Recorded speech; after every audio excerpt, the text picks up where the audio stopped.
जय मसीह की। अक्सर देखा जाता है कि हमारे मसीही विश्वास में लोग पीछे हटते हैं, जिसे हम बैकस्लाइडिंग कहते हैं। जब हम इन बातों को सोचते हैं कि क्यों कोई विश्वासी अपने विश्वास से पीछे हट सकता है, क्या वजह है कि यदि कोई काफ़ी लंबे समय से, चाहे वो मसीह परिवार का हो या विश्वासी हो या परमेश्वर का सेवक ही क्यों ना हो, और अक्सर हम बड़ी आसानी से शैतान को दोष देते हैं कि शैतान ने उस आत्मा को अपने कब्जे में कर लिया और इसलिए वो व्यक्ति या हम विश्वास से पीछे हट गए।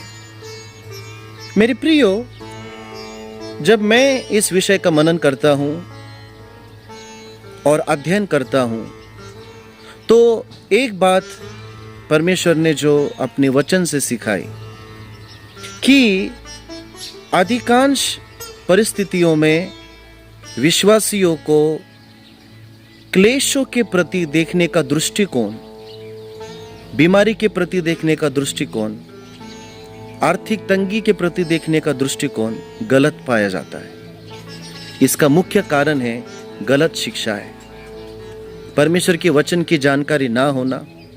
बाइबल कहती है कि ज्ञान ना होने के कारण मेरे लोग नाश होते हैं। तो इस श्रृंखला में, जिसका नाम है एक्टिव इन ट्रिबुलेशंस, क्लेशों के बीच में सक्रिय होना या सतर्क होना, आपके सामने कुछ ऐसे तथ्यों को, बाइबल के सिद्धांतों को हम लेकर आते हैं, जिसमें हम देखेंगे कि एक मसीही के जीवन में, in a life of a Christian, परीक्षाएं और क्लेशों के क्या लाभ हो सकते हैं।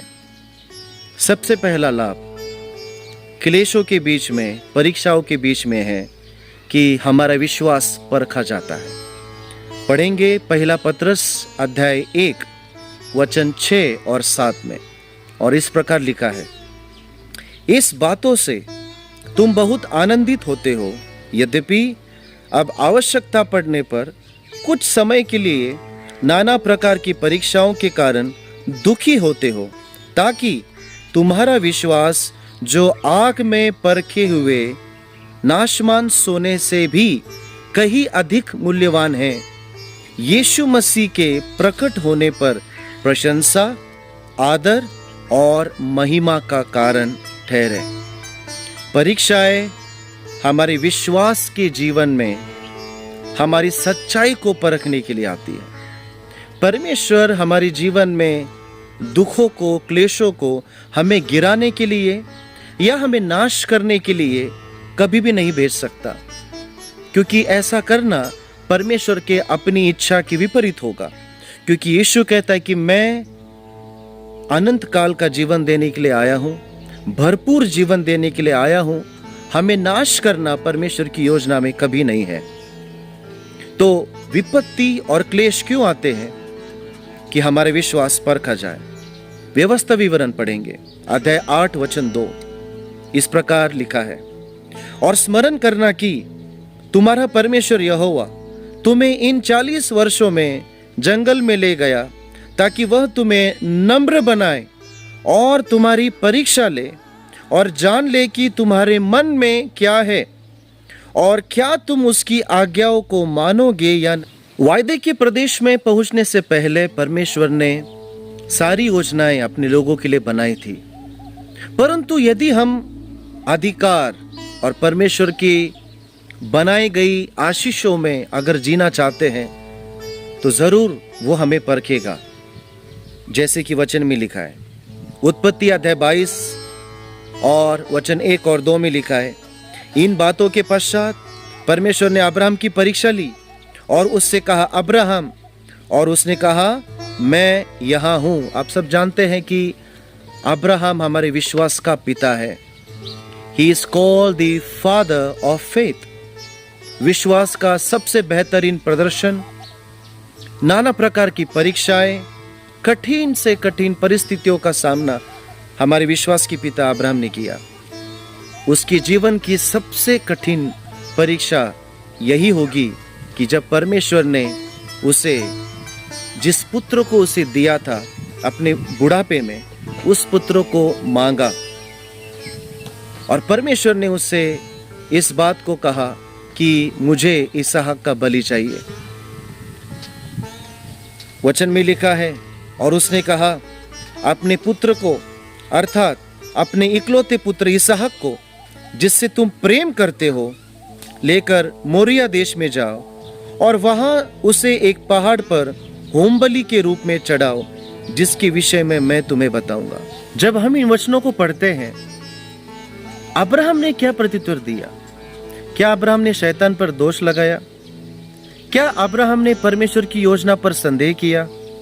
क्या अब्राहम विश्वास से पीछे हट गया? क्या अब्राहम ने मना किया कि मैं अपने बेटे को नहीं दूंगा? वरन अब्राहम ने अपनी प्रिय पत्नी सारा को भी इस बात को नहीं बताया और वो सुबह तड़के उठा इसहाक को लेकर, और जो भी सामग्री होती थी बलिदान के लिए, वेदी पे रखने के लिए, उसकी तैयारी कर कर अब्राहम उस देश में गया, उस पहाड़ पे गया जहां पे उसे अपने इकलौते पुत्र का बलि चढ़ाना था। इसहाक का अर्थ क्या है? इसहाक यानी कि आनंद, हर्ष। इसहाक अब्राहम और सारा का आनंद था। इसहाक परमेश्वर की आशीष थी और उसी आशीष को परमेश्वर ने अपनी वेदी पर रखने के लिए कहा।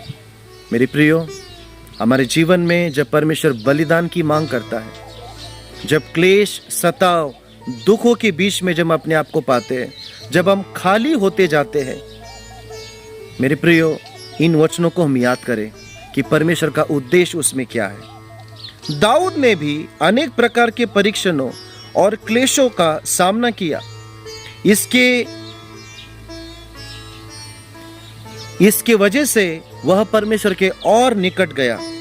हम देखते हैं कि जब जिगलाग को जला दिया गया था और उसके परिवार का अपहरण किया गया था और उसके लोगों ने उसे पत्थर मारने के लिए पत्थर उठाए थे, तो उसने परमेश्वर में अपने आप को दृढ़ किया। लिखा है पहला शमूएल अध्याय 30 वचन 6 में, अब दाऊद बहुत व्यथित हुआ क्योंकि लोग उसे पत्थर मारने की बात कर रहे थे, क्योंकि सब लोगों के मन अपने बेटी बेटियों के कारण उदास थे, परंतु दाऊद अपने परमेश्वर यहोवा में दृढ़ बना।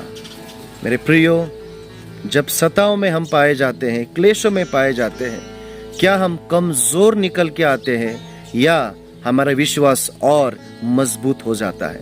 तो प्रभु की इच्छा क्या है? सबसे पहली चीज, क्लेशों का, परीक्षाओं का फायदा हमारे विश्वास परखा जाएगा, और जब तक यहोवा हमें नहीं परखेगा, वो हमें अपने पुत्रत्व का अधिकार नहीं देगा।